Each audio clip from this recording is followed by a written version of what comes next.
What do you do when you shouldn't be alive? What do you do when you're a walking miracle? You tell the world your story. And who better to share it with than a 15-year-old with a heart to reach millions for the Lord? Blain Poynor is from a small town, but he has a big mission. Most of Blain's guests should not be alive today.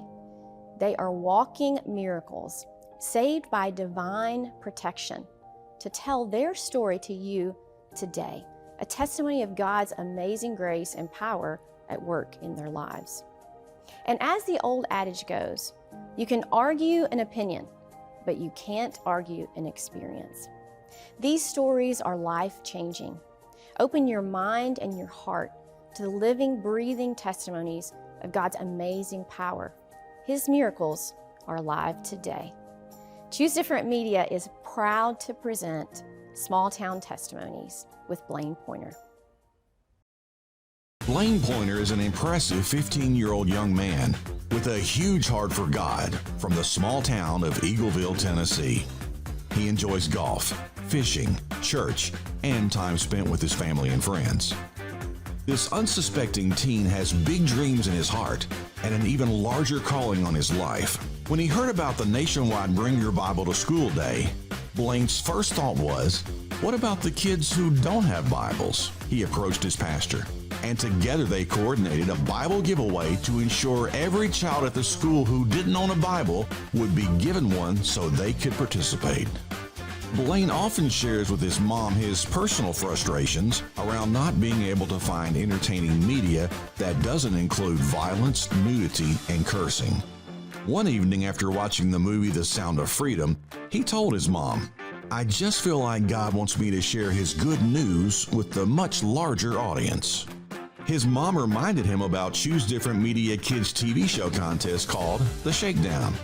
Blain submitted the audition video with an idea for his show called Small Town Testimonies. About 2 months later, Choose Different Media and their film crew burst into Blain's classroom and surprised him as the winner of the Shakedown contest. Blain won the Shakedown contest for all the right reasons. We hope you enjoyed Small Town Testimonies.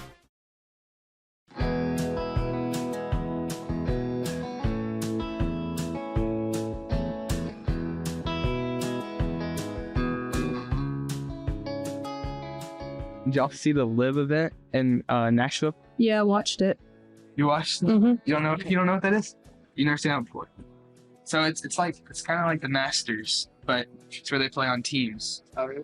Yeah. It's really cool. So it's a golfing event where they'll go out to a course and a bunch of people will show up and they play on teams, and whichever team does the best. Sounds cool. Who won? Yeah. Who won? I don't know. I didn't finish watching it.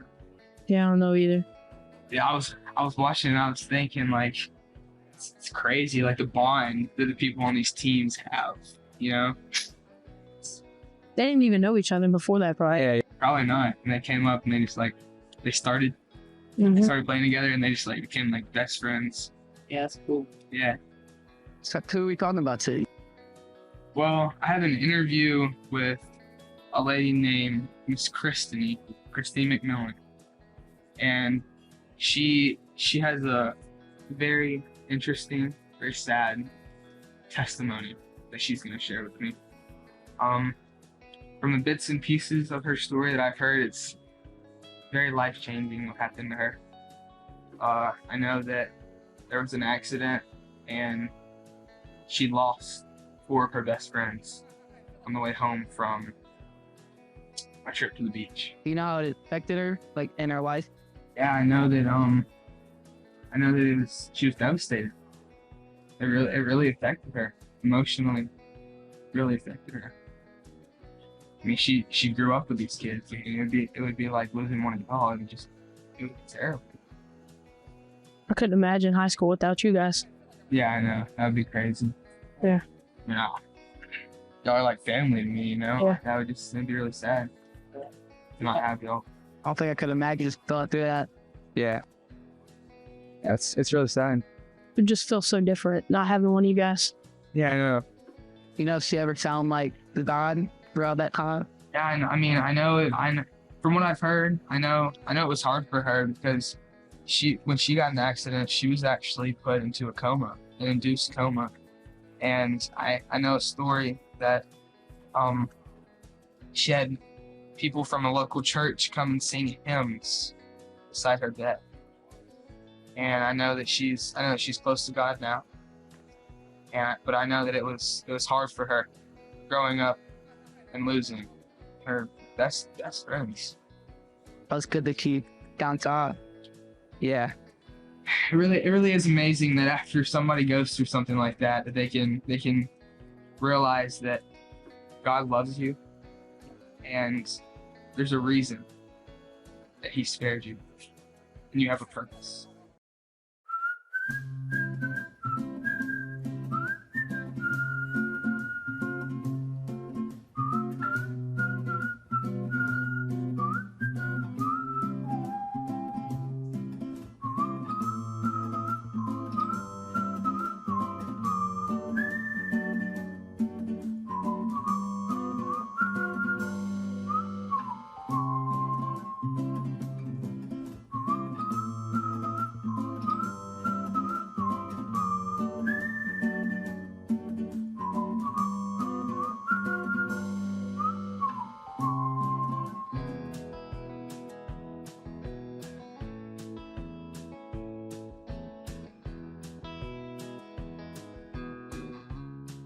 Thank you, Miss Christiny, for coming out today and being willing to share your story.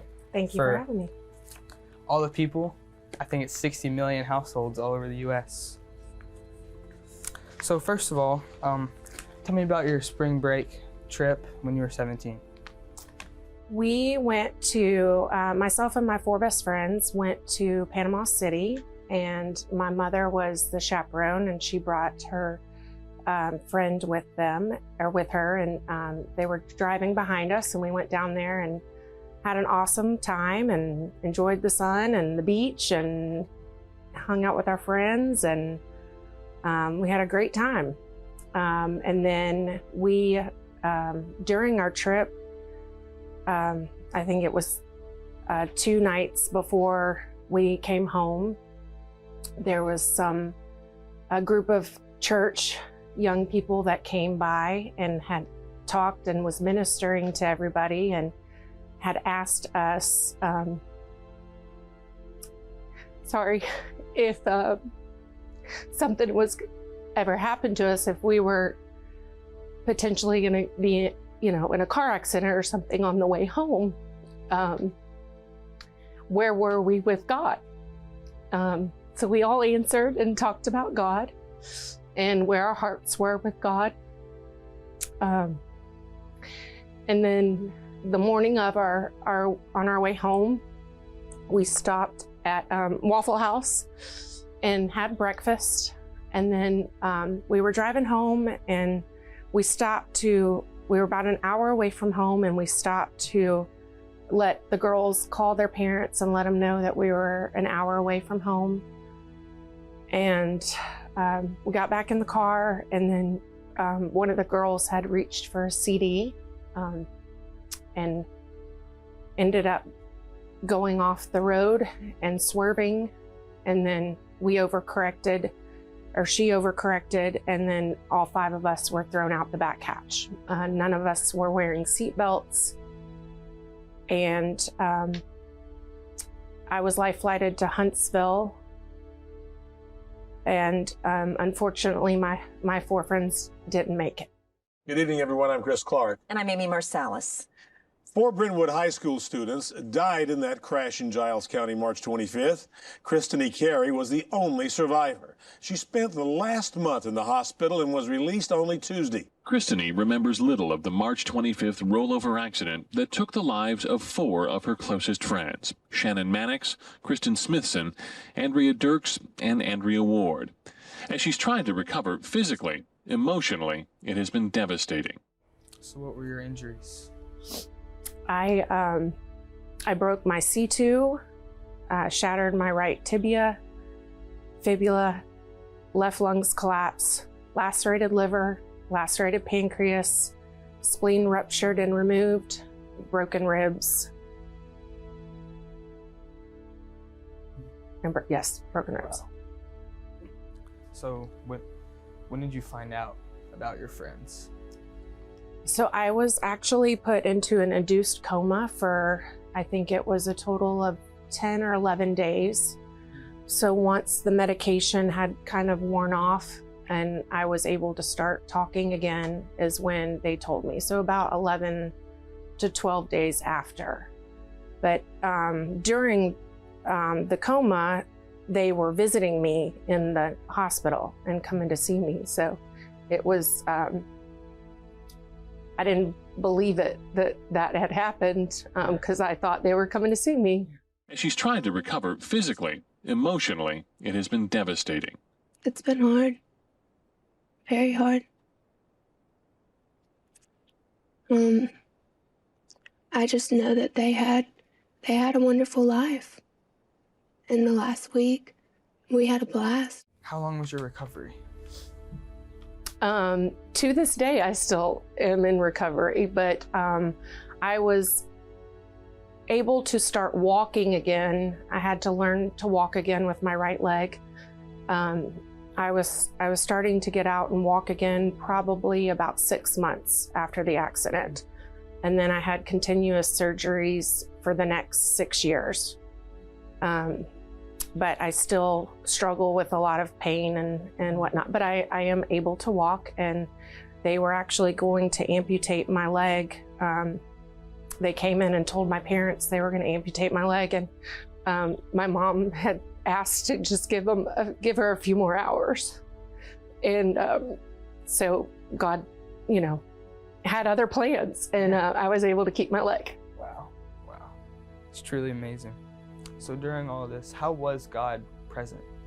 Wow, I think he was, definitely had his angels around me through the whole thing. I was conscious when the accident happened, and a lady, it was a young woman, she was a nursing student from MTSU, was in the car behind us, and she had stopped to help and just told me to stay still. And so I know God had his angels around her and around me to talk me through making sure that I was going to stay still, since I had broken my neck. If I were to move, I probably would have ended up paralyzed.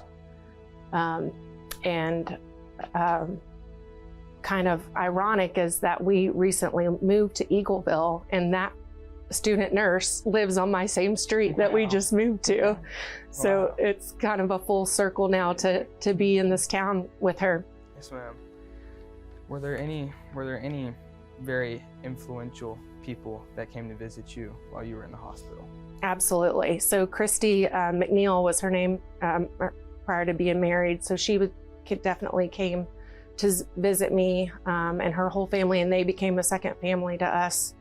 And then a lot of the church people, I grew up going to Christ Church in Brentwood, and my youth pastor and mentors, they would drive down, get off work, drive down to Huntsville, an hour and a half, see me, go home, go to bed, go to work, come back the next day. For a month, they drove down every single day to see me and visit me and pray for me. Wow. So you mentioned to me earlier about your friends actually having a party for you when you got out of the hospital. You want to tell me a little bit about that?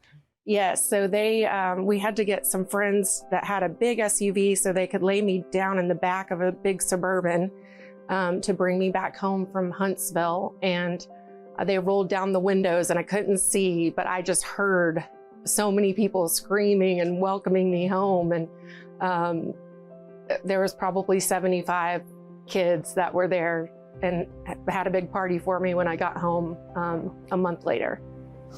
So it took you a month? A month, yes. A month. In the hospital where? In Huntsville. In Huntsville. So tell me, what were your strongest memories that carried you through all this? Probably just knowing that, that God spared my life for a reason and that I'm still here. But a lot of, some of the things that I was still in a coma or didn't know about until later in life, but they weren't going to send the helicopter to life flight me because of there was bad weather coming. And I think that that was a huge God moment, because if that helicopter didn't get me in time, I don't think I would have made it. But I do remember going into the hospital, and I didn't think anything. I guess my body just goes into shock, and God has his hand over you to not feel the pain that my body was enduring. And so I didn't think it was anything bad. I just thought, hey, we're gonna go get checked out at the hospital. I'll be home and go back to school and everything's fine. But I know when I was in the hospital in the coma, they had a lot of ministries that came around and prayed and sang hymns around my bed. And my family has taken pictures of those moments. Obviously, I didn't know that that was happening at the time, but I know that every single person that was in that room singing and praying over me, had an impact in God's healing and over my body. Do you remember anything from the coma? Just some of the dreams. It had rained in my room, and then the girls had come to see me, and I remember giving them hugs. So that's probably just those dreams of having them come. But now I know that, God sent them to come say hi to me and check on me and make sure that I was okay. Yes, ma'am. Yes, ma'am. Well, I had to just, it's truly a miracle. Yes. It really is. It's a blessing from God that you're still here with us. Well, I'm really excited to hear more about your story in the second segment. I just want to thank you again for coming on. Thank you for having me.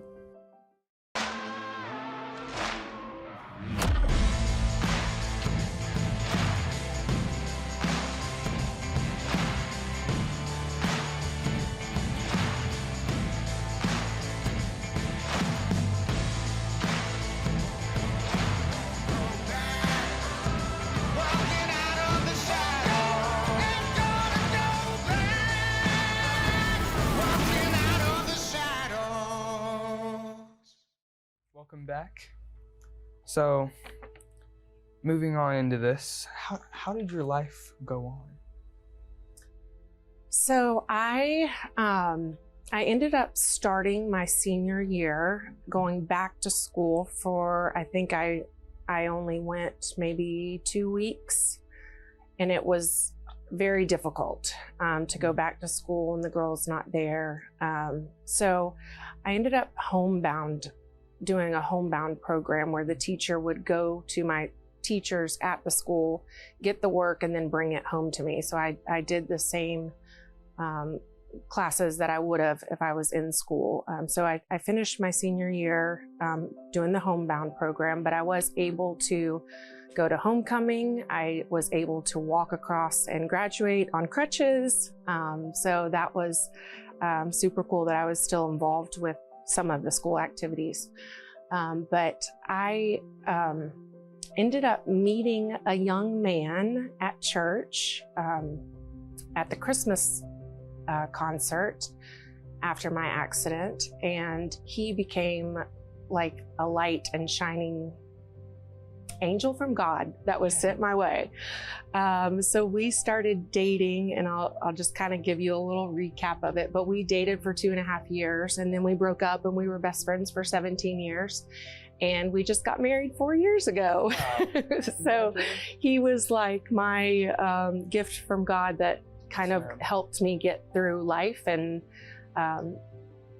there's a lot of struggles that went on with everything. So that leads me into my next question. How was God present through all of that? He was very present. I think kind of going back to that, I broke my C2, which is a very serious injury. Most people don't survive that, or let alone not be paralyzed. So to not be paralyzed from the neck down is a miracle in itself. And then going back to the amputation of almost amputating my leg and having that, and then God putting this man in my life to help me cope and lean on God and lean on someone here, because there was a lot of guilt and you blame yourself for things like that, and you get survivor's guilt. And so it was really hard. And being at 17 years old, it's a lot of weight to carry on. But by the grace of God, I was able to get through it. Yes, ma'am. Did you ever wonder why this happened to you? Yes. And I think that's probably a question that I don't know that you really ever get an answer to, but I know that God has a plan, and it was, I'm thankful that I'm here, and I'm thankful that I have a beautiful family, and yeah. Yes, ma'am. Well, I think that God's plan was for one day for you to be on the show, be able to share your story. Was it hard to get back on your feet? Yes. Just going through a lot of physical therapy, and trying to get into college, and then having another surgery, and then starting college, and then having another surgery, and then you're back on crutches, and it was my right leg, so then I couldn't drive. So it was a lot of battles with that, and then trying to keep some jobs and get through school and whatnot. But so yes. So what's your life like now? Tell me a little bit about that. So I married my husband 4 years ago. We've got 2 beautiful children, Magnolia Lee, and she is almost 3. And then Ryman Abel is 15 months. And we moved out to Eagleville about 2 years ago. And Christini McMillan, the one that I told you about that saved my life, lives out here, which is very cool. And then come to find out that your mother has a connection with, and your father has a connection with my brother that we have now put together, which I think is a godsend. And so how did this experience impact your faith? It definitely brought me a lot closer.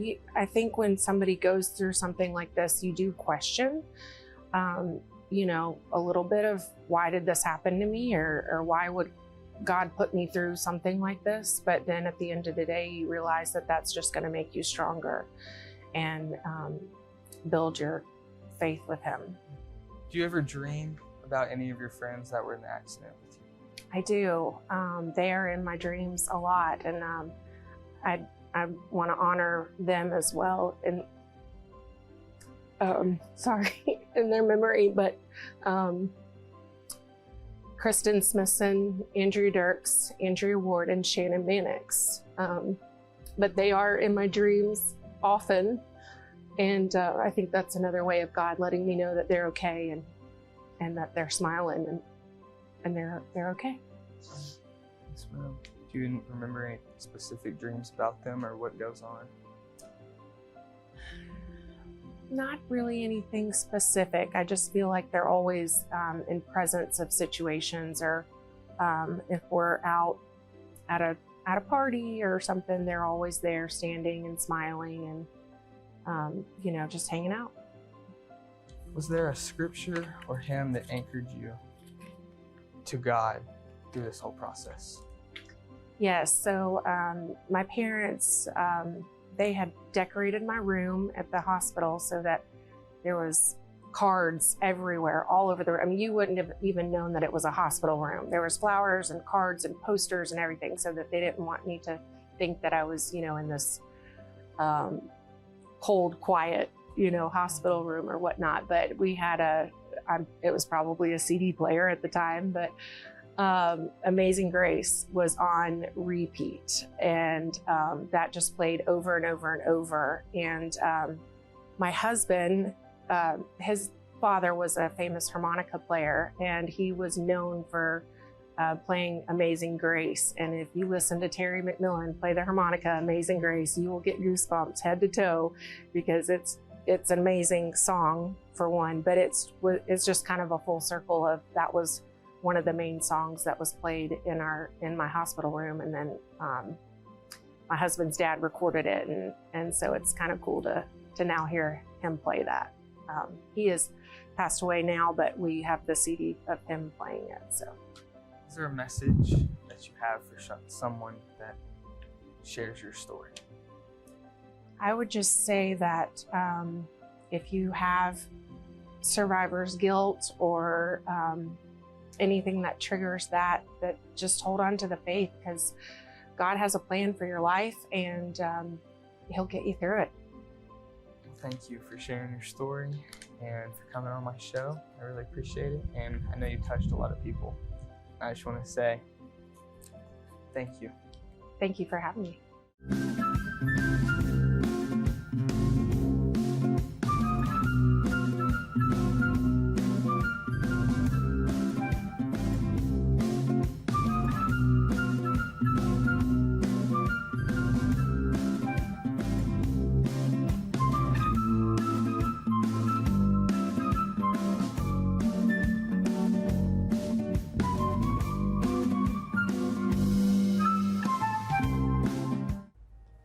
We hope you enjoyed Small Town Testimonies, brought to you by Choose Different Media.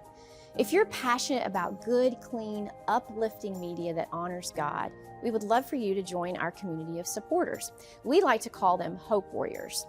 Visit choosedifferent.org to become a Hope Warrior today. Just $10 a month can make a huge eternal impact for the kingdom. And please join us next week for more big God stories from Blain, from his small town of Eagleville, Tennessee.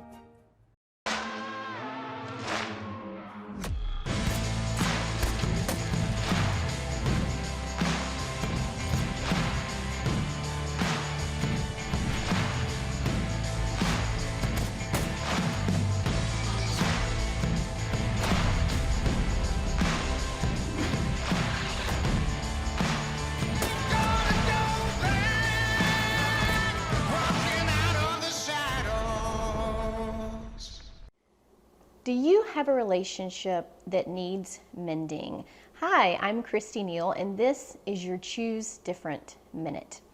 Is it time to apologize to someone you hurt? Or perhaps it's time to forgive someone who hurt you. I love the saying, and it's such a great wisdom nugget. My healing does not begin with your apology.